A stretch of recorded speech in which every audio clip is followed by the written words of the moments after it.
So, flash photography. This is something I admit I didn't know much about. Sure, I had taken some photos with my Yashica T4 using flash before, but it was all automatic and it wasn't my choice. But this time around, I accepted a challenge to introduce flash to my photography and shoot with two different flashes by Godox, the Lux Junior and the Lux Senior. But before we get into that, I was curious about the history of flash photography, which is honestly very interesting. And so this video is going to have three different parts. So we're going to be looking, first of all, briefly, of course, at the history of flash photography. Then second of all, we're going to be looking at some iconic photographs and some names that I think we should be familiar with when we talk about flash photography. And then third, I'm going to be sharing my experiences with using flash in my photography, different uses of flash that I kind of found, and obviously I'm going to share some results that I've shot in different locations and with different sort of settings. And yeah, I guess that it's all for this intro, so buckle up, grab a drink, make yourself comfortable, and let's go straight to another video.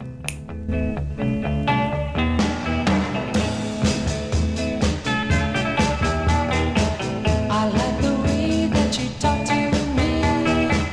I like the way that you walk with me. I like the way that you hold me tight. I like the way you say that everything's fine.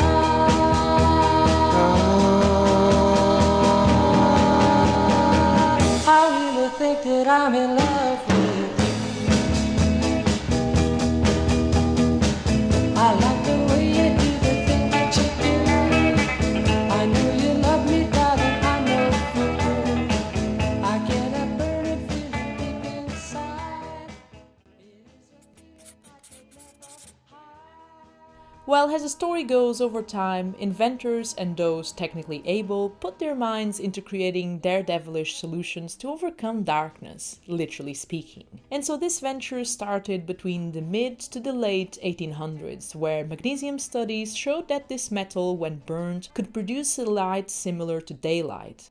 And so, to photograph, photographers used a specific amount of magnesium powder and potassium chlorate, which they would put into a pan and then ignite by hand. And although this was a very smoky and very noisy practice, it was more importantly very dangerous, as many photographers ended up seriously injured and worse.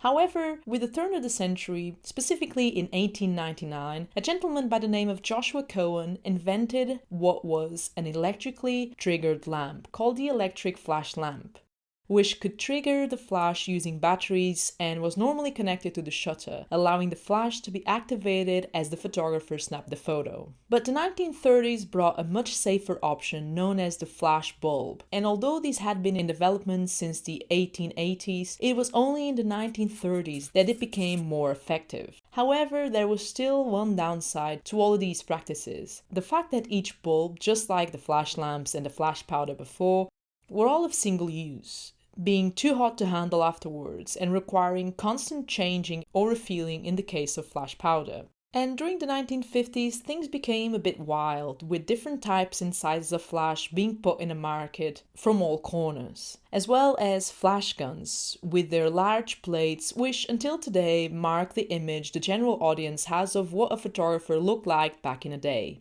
But the 1960s brought significant changes. Enters Kodak and their flash cubes. And the flash cube had 4 different flash bulbs for usage, and once you snapped your photo, you'd have to rotate the cube to use the next flash bulb. And in the midst of all this, electronic flashes, which had been in development since 1931, would definitely gain notoriety in the following decades, as the technological development would carry on, bringing us slowly into a more progressively digital world, which is the world we know today. And these types of flashes basically work thanks to a capacitor that can store power for later, and when triggered, the capacitor releases its energy through a flash tube which contains gas that produces an intensely bright light. And now that we've seen that if we were born maybe a century ago or so, we probably would have burned our hands or worse with using a flash, we can kind of be more grateful for what technology has done for us so far. But also it makes us appreciative of photographers back then as well, because it was a hard job to be a photographer back then. You had to carry heavy equipment. It wasn't that easy, with kind of like setting up focus, setting up lighting and etc. Especially if you were shooting the streets. It was much, much difficult than it is now if you're using a digital camera, but also if you use a film camera, especially because you have all these different things that came up, accessories with over time. And obviously, film cameras can also incorporate some digital technology, as we've seen with different Nikon cameras and etc.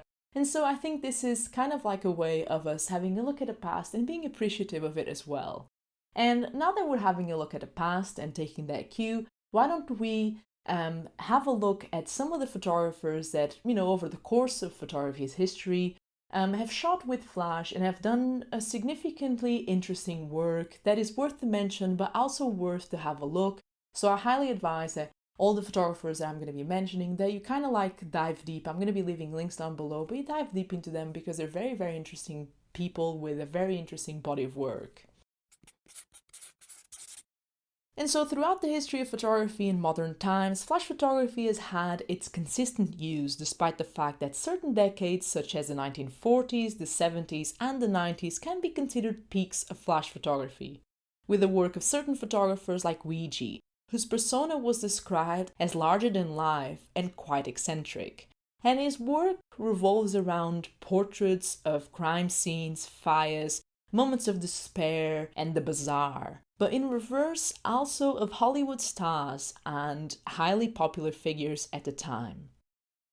And another photographer I'd like to mention is Arnold, whose work I've come across quite recently, and she worked around a similar time frame as Weegee did, and she's known for her incredible intimate portraits of high-profile people such as Marilyn Monroe, but as well as for her groundbreaking documentary photography work. And following this trend during the 1990s and the early 2000s, with the spread of flash photography in the fashion industry, we can highlight then the work of Ritts, Jürgen Teller, or Corinne Day. Now, I did say in the beginning of this episode that I was going to introduce you to different flashes that I've been using, and I wanted to talk to you about them and kind of like their specs, but also like how cool they are because they have this really retro look, which is what kind of like caught my eye at first. And so we're going to be talking about two different flashes that Godox kindly sent me, and that is the Lux Senior and the Lux Junior. So Godox has taken inspiration from the past, say flashes designed in the 1950s and 60s, to build two modern-day flashes that combine this retro look with the present technology, and both these flashes can be used with digital and film cameras.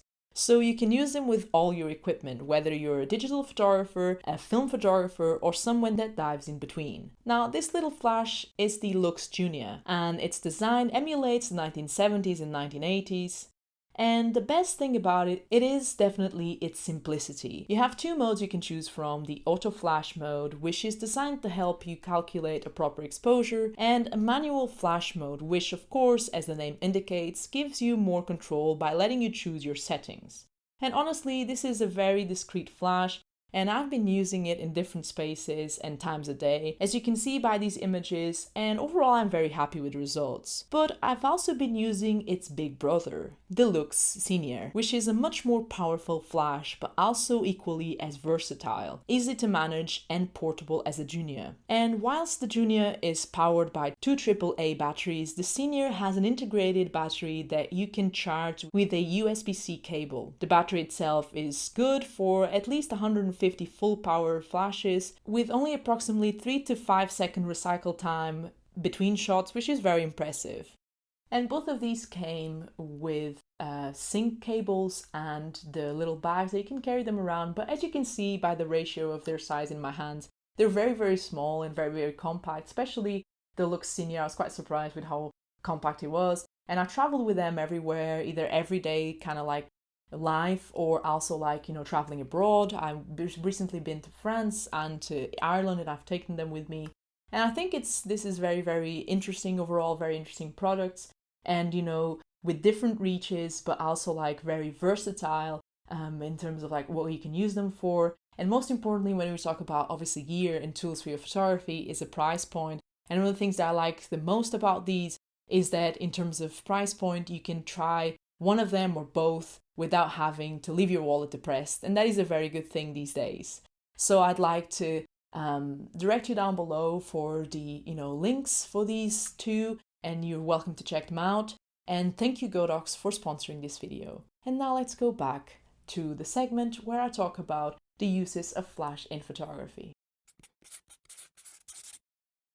Now, as a photographer, I'm mostly interested in learning, adding to my experience, because photography, like everything else in life, it's all a learning curve. And I'm interested in getting better as a photographer in terms of skills, because obviously nobody's perfect, and I too make a lot of mistakes, just like everyone else in life and the world. And so I'm interested in obviously getting better, but I feel like we have to get better by taking these challenges and kind of like stepping sometimes out of our comfort zone and experiencing new things. And in this case, I'm very grateful that I tried flash photography and I work with these particular flashes, because I've learned a lot. And so I've learned a lot about how I can use flash and different uses of flash in my photography and in photography in general, I would say. But for me particularly, this would be what I would use flash for. And so shooting with flash was an interesting challenge, because it also helped me realize that flash has more uses and purposes than the general lighting a scene purpose. And so I started my flash photography journey by testing what I read, that flash can evoke a feeling of closeness to the subjects, and added a more raw and authentic dimension to the images, making them in a way more genuine. So I started by setting up a little corner in my living room and asking my friend Kaio to work with me. And as we talked and I directed him into certain poses or expressions, I snapped away with both digital and my film camera, the Canon A1, using the Lux Junior. And as I shot with and without flash, I could compare the results. And here I learned that flash can be used to light the scene, but it can also be used as a tool to use for creative purposes, which can be used deliberately to create drama or add drama to a scene, and also to achieve certain aesthetics such as harsh contrasts, pop the color in the scene, and much more. And here I was playing with a studio light, a honeycomb, and also some colored gels. However, I was recently traveling in France and I decided to take the Lux Senior with me and use it within my photography style to serve as a fill light and working on less contrasted black and white images. And since this was a much more powerful flash, I used it mostly with my Mamiya 7, and trust me, I felt as cool as Marty in Back to the Future, except my shoes weren't that cool and I was doing the inverse, going back to the past, which was quite the experience. And looking at some of the results, the flash is not this harsh light that we would know flash for, but rather an interesting and soft fill-in light which helped me achieve a dreamy sort of mood in certain images. And so this has been all for today, so I'd like to thank you so much for watching and supporting the channel, the constant messages and emails, lovely emails. And I would like to thank you all so much. It really means a lot to me and I really appreciate it. But also I like to know how good the videos can be in terms of like helping you out there and, giving you some sort of like, more information or inspiration, whatever it is. It's just good for me that it's being helpful. So thank you so much for letting me know. And yeah, I hope that you stay tuned with the channel. There's a lot more happening. But also before going, I have to thank Godox for sponsoring this video, for letting me be creative. So if you want to check these flashes out down below, the links will be there. And also links for the photographers mentioned and my print shop if you would like to grab a print. And I have to say that this print shop will be updated soon. So yeah, keep an eye out for it. And I guess that I'll be seeing you here for another video very soon. So stay safe, keep shooting, film or digital, and subscribe for a cookie.